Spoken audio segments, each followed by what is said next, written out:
We know Brad Underwood has brought in a lot of talent to Champaign over the years, but are the Illini the second most talented group in the country? Locked on Illini, let's go.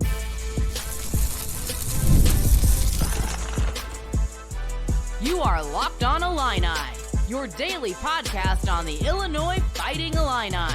Part of the Locked On Podcast Network, your team every day. Welcome back to another episode of Locked On Illini. Thank you for making us your first listen every single day. Simple reminder, we're free and available wherever you get podcasts and on YouTube, part of the Locked On Podcast Network, your team every day. My name is Sunny Verma. You can find me at IlliniCast, and you can find me at the Sunny V, as well as also find me on Facebook and Instagram. Just do a simple search for Locked On Illini. If you want to help support the show, please just hit that like button, hit that subscribe button. It costs you guys nothing, and it helps the show immensely. We got a fun episode for you today, and we're going to discuss Bart Torvik and his overall talent ratings for this upcoming season, where the Illini show up as the number 2 overall team. Also, Kansas and Illinois, Saturday. What key factors am I going to be looking for in order for the Illinois Fighting Illini to possibly come up with a victory? Today's episode is brought to you by FanDuel. Now through September 22nd, all FanDuel customers can bet $5 and get a 3-week free trial of NFL Sunday Ticket from YouTube and YouTube TV. Visit FanDuel.com to get started. Football season has started and basketball season still a little over 2 months away, but that doesn't mean that we won't be talking about the big topic points when it comes to basketball during the offseason. And recently, a couple days ago, CBK Report on Twitter announced that they showed a graph of Bart Torvik's overall talent ratings for the upcoming season. And the Illini showed up at number 2 behind only the back-to-back champion UConn Huskies. And to discuss this tweet and this ranking, I'm bringing on my good friend Kent. Kent, how goes it? Doing great, Sonny. Thanks again for having me on. I cannot wait to talk about the Fighting Illini. Let's do it. Let's do it. Absolutely. So I sent you the tweet, so you know what I'm kind of talking about. I do have some thoughts, and I feel like expressed some of these thoughts in some of your previous encounters here at Locked On Illini. But, you saw the tweet. What were your initial impressions? Well, I like, when I'm talking about Illini, I like where they're at, and I kind of agree with where they're at. But for the graphic overall, my initial impressions were, I'm a little confused about how they came up with some of these teams and where some of the teams were ranked. And I'm also extra confused about why Texas A&M is ranked 17 and 35. I thought that was really interesting that they got on there twice. So if you're going to take this graphic like to the bank and be like, we are the second most talented team, you might want to look at the rest of it and just be like, I don't know if this is a perfect indication for college basketball this year. Yeah, I agree with you. Like, this is one of those where even now, this is probably the second time I'm talking about the Torvik ratings, and I still don't think I fully comprehend how they work. Obviously I'm not smart enough, but at the same time, they have to be acknowledged, because from what I read, the committee members from now on moving forward are going to take the Torvik rankings into consideration for who makes and doesn't make the tournament. So, I mean, they've got to be acknowledged, and I guess it's just on me to learn a little bit more about how they're processed. Yeah. I would just say I look at it just from the Big Ten perspective, because those are the teams that I know the most about. So when I think about the Big Ten and I'm thinking about the most talented rosters, I've been saying this for a while now, it's Illinois, Indiana, and UCLA. But when you look at this list, it goes Illinois, Indiana, and I don't have a problem with that as far as like who's 2 or who's 3. That's fine with me. You can argue it all day until you're blue in the face, and no one's going to agree on either side. But then it goes Purdue, which they're a talented team. They've had success, but I don't know if they're the most talented roster right now. And then Michigan State and even Maryland and Penn State are on the list before you can get to UCLA, which is, to me, baffling. Yeah, and again, I wish I knew how they came up with this roster, or how they came up with these rankings. Number 2 for Illinois is high, and I almost wonder if CBK report, knowing that they're in the offseason. I talk about this on Locked On Illini all the time, and Ken, I'm sure you agree with the other shows that you're on.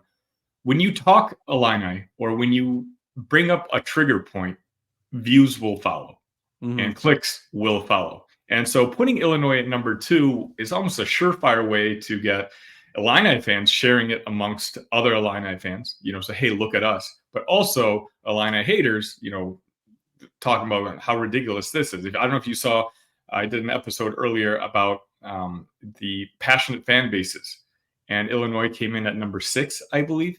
And all the replies to that tweet were essentially, what's Illinois doing down there? Blah, blah, blah. But again, it's just because we give them clicks. But just because I may not think that Illinois is number 2 overall in talent, I don't necessarily think it's that far off.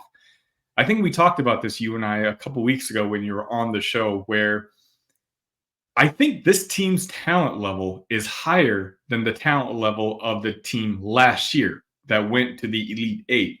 The difference, of course, is experience. It's college basketball years. Terrence Shannon is a better player than Will Riley. But I think Will Riley, at the age of 23, may be a better player than what Terrence Shannon was last year. Marcus Domask was one of the top 5 or 6 Big Ten players in the conference last year. But he was 23 years old. I think Kasper Strakišonis, at 22, 23 years old, is going to be a better player than what Marcus Domask was last year. Then you have like Quincy Guerrier, another 5th-year senior. But we have a guy like, Kerry Booth, a 4-star who apparently has NBA potential. Kylan Boswell, another name, former 5-star.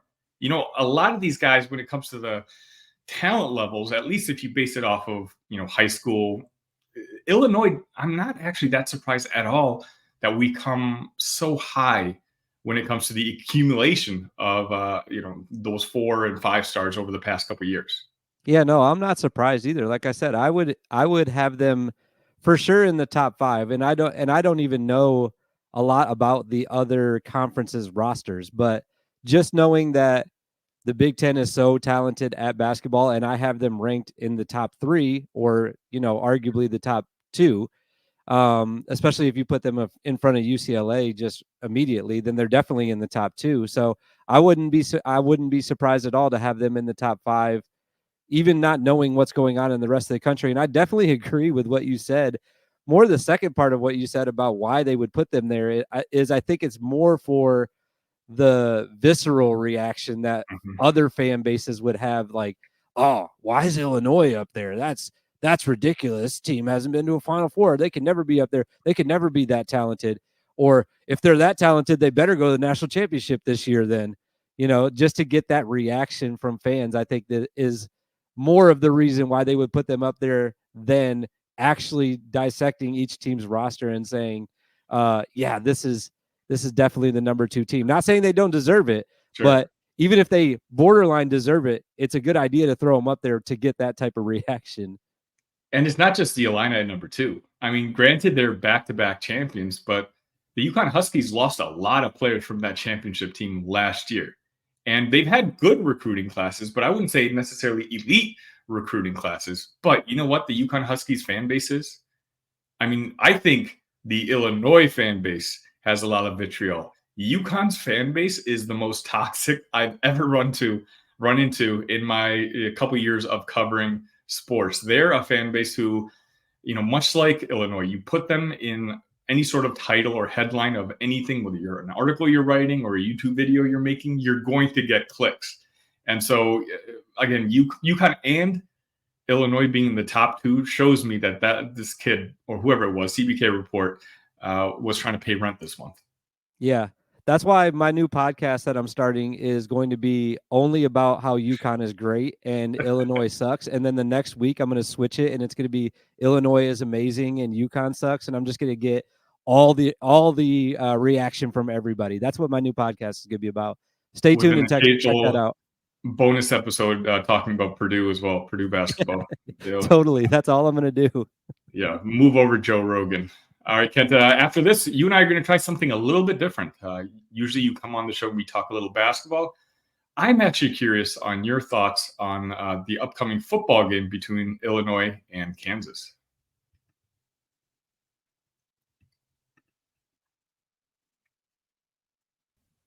You've heard us talk a lot about FanDuel, America's #1 sportsbook. Well, we have something a little different for you. Now, through September 22nd, all FanDuel customers can bet $5 and get a 3-week free trial of NFL Sunday Ticket from YouTube and YouTube TV. Then, with the YouTube TV base plan, you'll be able to watch every regular season Sunday afternoon out-of-market game. All you need is a Google account and a current form of payment, and you can cancel anytime. And if that's not enough, FanDuel has something special for our listeners this weekend. Be sure to check out FanDuel's Profit Boost in the app and use it for FanDuel's Double Your Winnings for All Sunday, September 8th, pregame moneyline bets. Profit Boost will be live starting Friday, September 6th. View your account page now to learn more about your boost. Just visit FanDuel.com and download America's #1 sportsbook.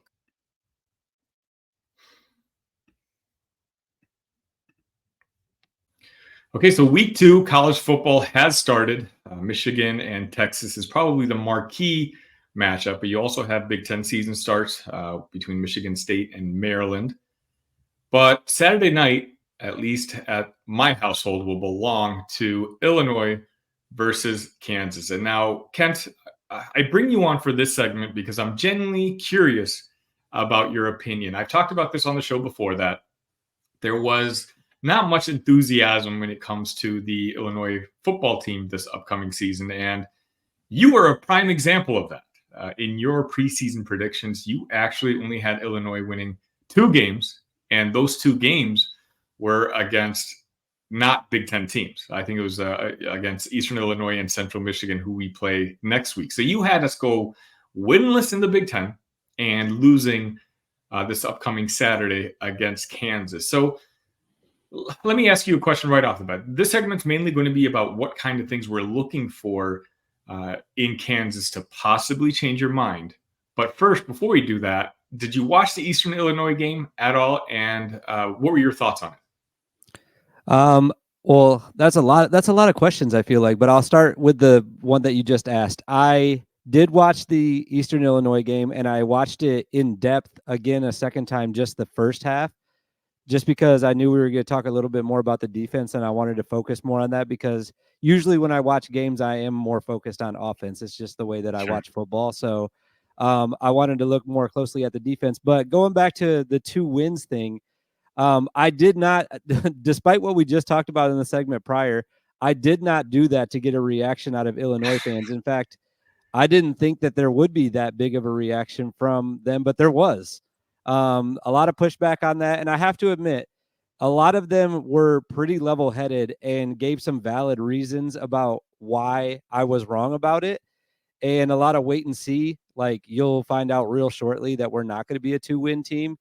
And the game that I just watched last week, even though it was Eastern Illinois, I am impressed. I'm impressed with what I saw from Altmyer. I'm impressed with what I saw from the team in general.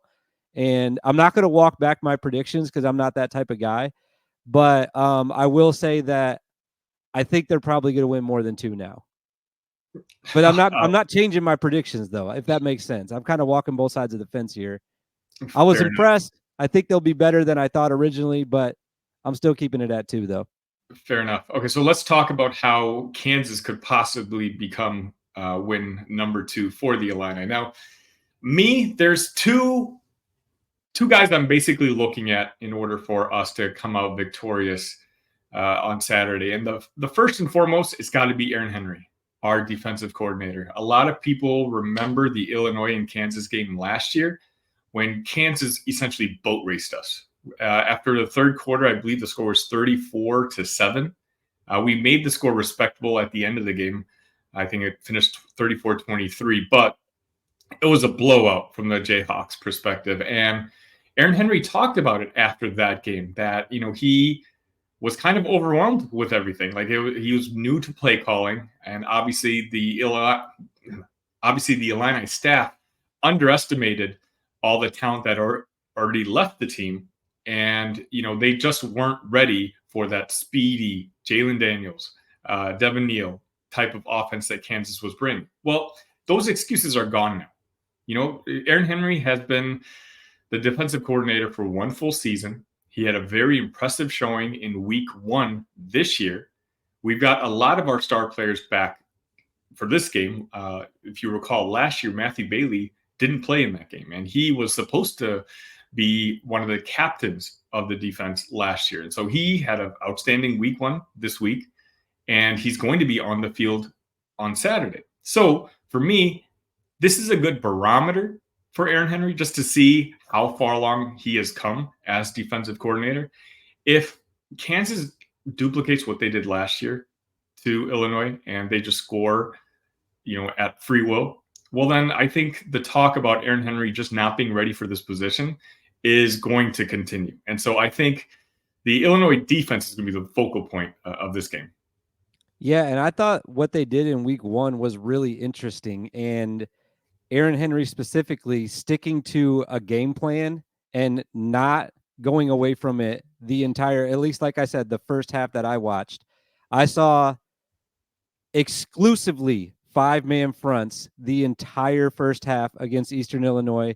There was an emphasis on stopping the run, which is going to be interesting when you go into a Kansas game, that a team that can throw the ball, if he's still going to stick with those 5-man fronts and just primarily try to stop the run and just hope that the defensive backs can get stops or just be, average back there even would be fine, I guess, with that big of a front.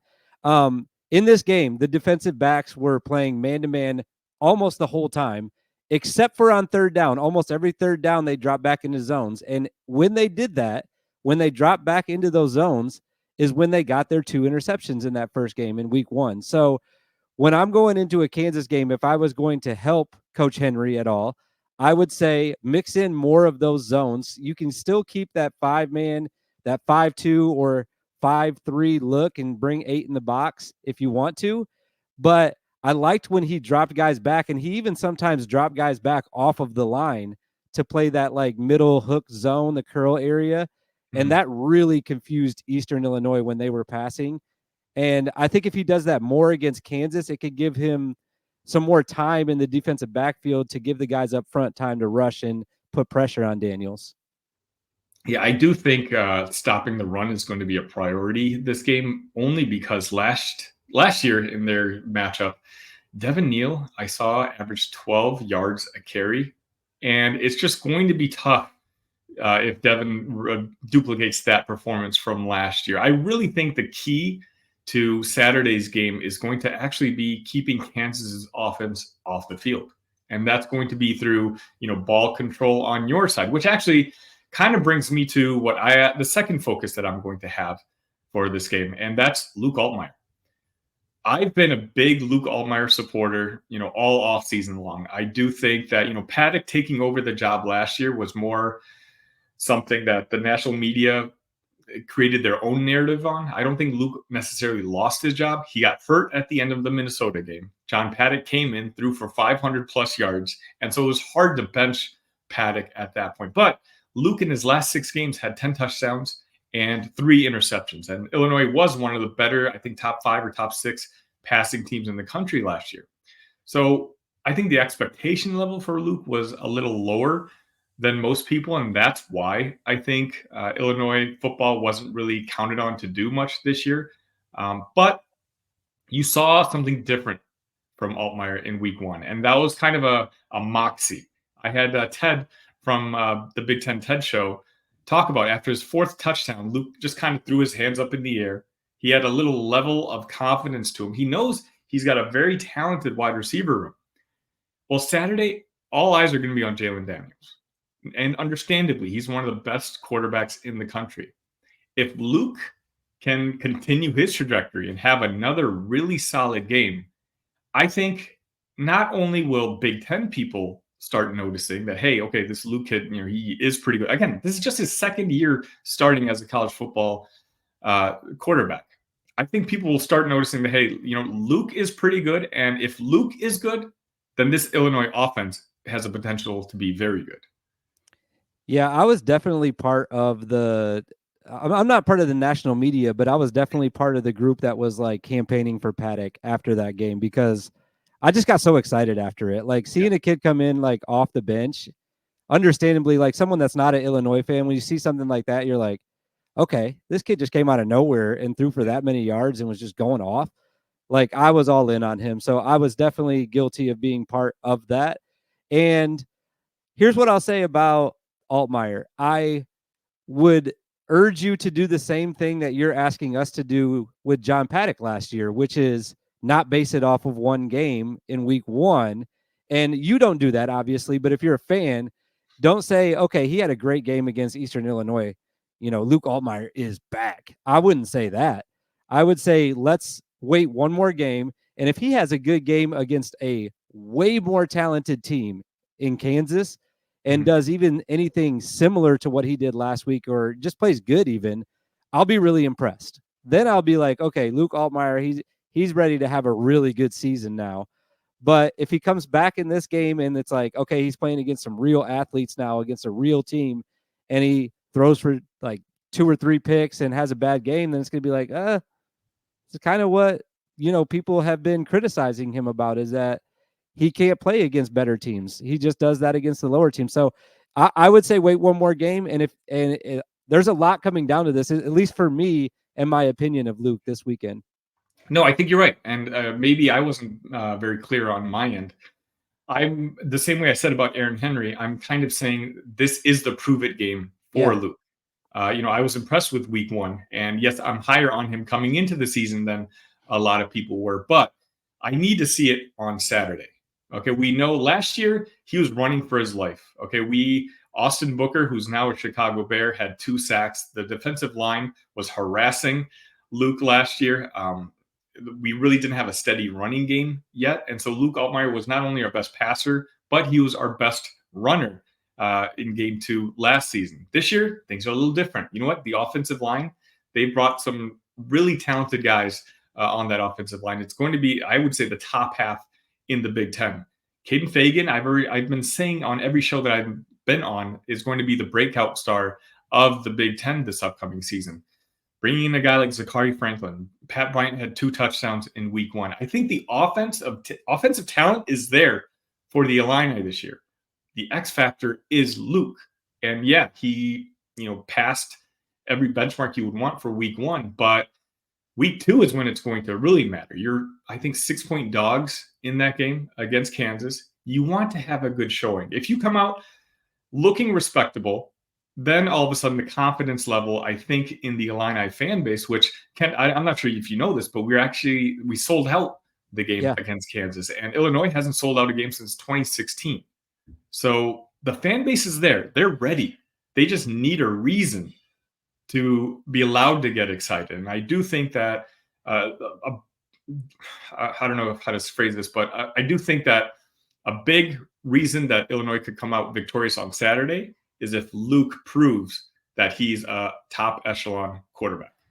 That could be a reason, or it might be because you guys are busting out the Illinois underlined helmets this weekend too. That might be the reason that you guys come out with a win. That would be fantastic. No, but in all seriousness, this is going to sound like the most cliche football thing ever, but it's going to really apply in this game. It's going to be who can get the blocking up front to establish the run, because both of these guys are going to be talented and they're going to be successful when they're put in short yardage situations. So like if you guys can get 5, 6, 7 yards on a first down run or a second down run and put them in short yardage, you're going to be fine. If Kansas is opening up holes and they're getting first down on runs, or they're getting 8 yards, you'll know you're in for a long night.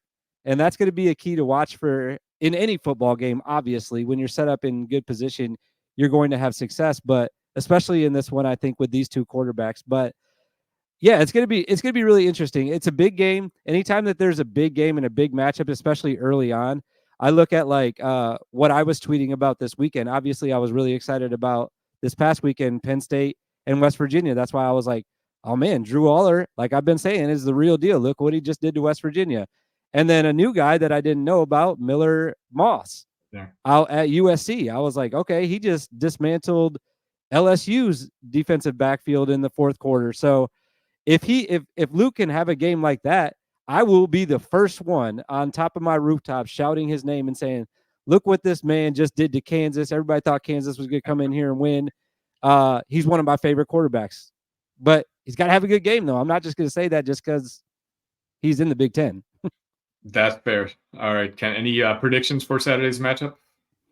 Yesterday, we do a show on Wednesdays. It's the only show that I'm hosting anymore. It's called Bet Big. It's live on YouTube and Twitter. And I did pick Kansas to cover this one, unfortunately. But that just goes to my preseason predictions, basically, is what I thought Kansas was going to win in the preseason.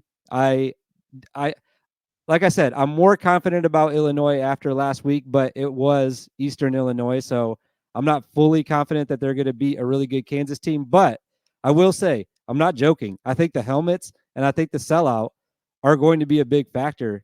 And it's a night game, right? Yeah, it's a night game. So it's going to be fun, man. I'm excited to watch it. And I hope Illinois wins. I hope I'm wrong. I've been wrong 1,000 times on this platform and other platforms. So I hope I'm wrong. Hope you guys go get the win on Saturday night. I appreciate it, Kent. Let the folks know again where they can find your content online. At Casual Big Ten on X.com. Be tweeting all weekend about all the football games. And then I do videos every once in a while on YouTube at Casual Big Ten, playing some college football. And like I said, the Bet Big show every Wednesday midday. Thank you, Kent.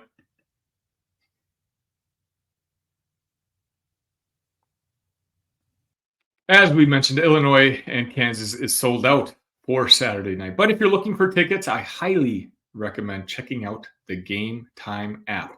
Game Time has a new feature called Game Time Picks that makes getting tickets for your favorite live events even easier. Game Time Picks filters out the fluff to show you only incredible deals on great seats, so you don't have to waste time searching through thousands of tickets. When you're in the app, you can get a panoramic view from your seat before you buy, and you get the lowest price guarantee, or Game Time will credit you 110% of the difference. Take the guesswork out of buying tickets with Game Time. Download the Game Time app, create an account, and use code LOCKEDONCollege for $20 off your first purchase. Terms apply. Again, create an account and redeem code LOCKEDONCollege for $20 off. Download Game Time today. What time is it? Game time.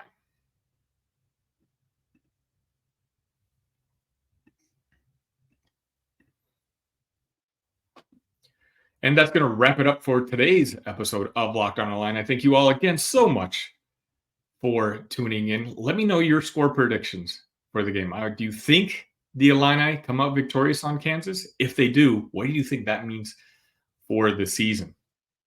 On your way out, if you don't mind, please hit that like button, hit that subscribe button. It costs you guys nothing and it helps me immensely. Also, please find me on Facebook. Find me on Instagram. Locked On Illini. Say hello. I say hello back. I promise. I won't bite. I'm very friendly. Big game this weekend. Congratulations to the Shauna Green and the Illini women's basketball team for securing the commitment of 5-star Destiny Jackson. Please, if you haven't seen already, I recorded an episode and released it right when the commitment happened. So check that video out. It's been a good week for Illinois sports, and hopefully that'll continue through Saturday. Either way, make sure you hit that notification button. I'll be going live as soon as the game is over Saturday night. And until then, ILL love you guys.